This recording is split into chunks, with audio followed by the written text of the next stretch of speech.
আসসালামু আলাইকুম এভরিওয়ান। এখন তোমাদের সামনে আমি বাদাম ভর্তা, কাঁঠালের বিচি ভর্তা এগুলো বানিয়ে দেখাবো। প্রথমে মরিচ আর লবণ বেটে নিই, তারপর আমি বাদামটা বেটে নিব। তো দেখতে থাকো, সবাই আমার সাথেই থাকো কিভাবে আমি ভর্তাটা বানাই। মরিচ আর লবণটাকে ভালোভাবে পিষে নিব।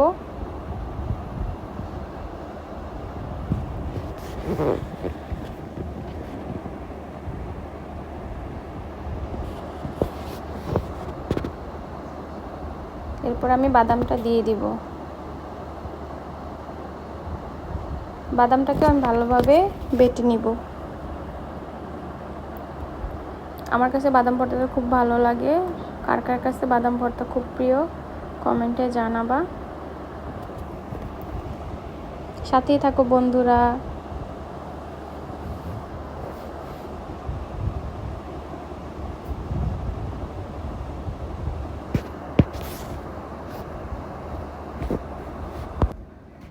বাদামটা বাটা হয়ে গেছে, এখন আমি এর মধ্যে পেঁয়াজ অ্যাড করে দিব। পেঁয়াজটা দিলে খুব ভালো একটা স্মেল আসে, ভর্তার স্বাদ দ্বিগুণ বেড়ে যায়, ভর্তাটা খেতেও খুব ভালো লাগে। বাদাম ভর্তা অনেক মজার একটা ভর্তা, সবাই এভাবে করে খেয়ে দেখো কত মজা লাগে।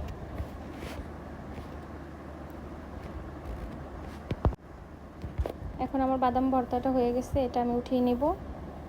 আমি এখন বাদাম ভর্তা ঝাল ছাড়া করব, কারণ আমার বাসায় সবাই ঝাল খেতে পারে না, তাই আমি বাদাম ঝাল দিয়ে ভর্তা করব এবং ঝাল ছাড়া করব, দুইটা আইটেমই করব।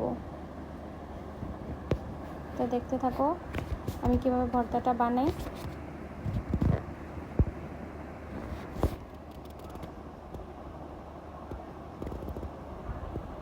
আমার ঝাল ছাড়া ভর্তাটাও কমপ্লিট, এটাও এখন হয়ে গেছে।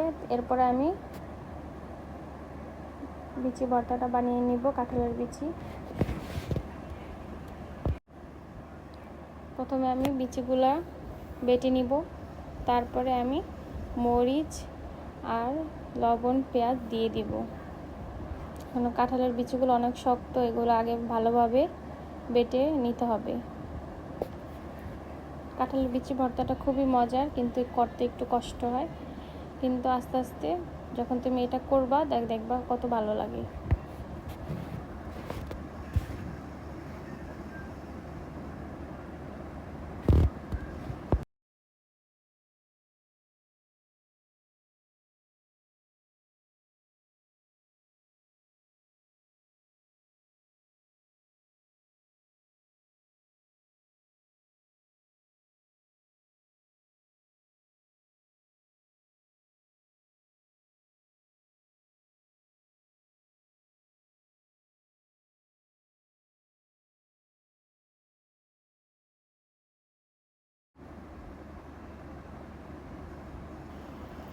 কাঁঠালের বিচি ভর্তাটা আমার হয়ে গেছে।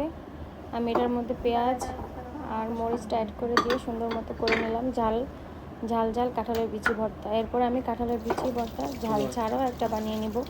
যেহেতু আমার ঘরে সবাই ঝাল খেতে পারে না, তাই আমি দুইটা আইটেম করি, একটা ঝাল একদম সীমিত দিয়ে আর একটা ঝাল দিয়ে। তো আমার ভর্তা কমপ্লিট, এখন আমি ভর্তা খেয়ে নিব। ভুনা খিচুড়ি দিয়ে ভর্তা খাবো। তো এই বৃষ্টির সিজনে কার কার ভর্তা দিয়ে ভুনা খিচুড়ি খেতে ভালো লাগে সবাই কমেন্টে জানাবা। সবাই ভালো থাকো, সুস্থ থাকো। আল্লাহ হাফেজ। আসসালামু আলাইকুম।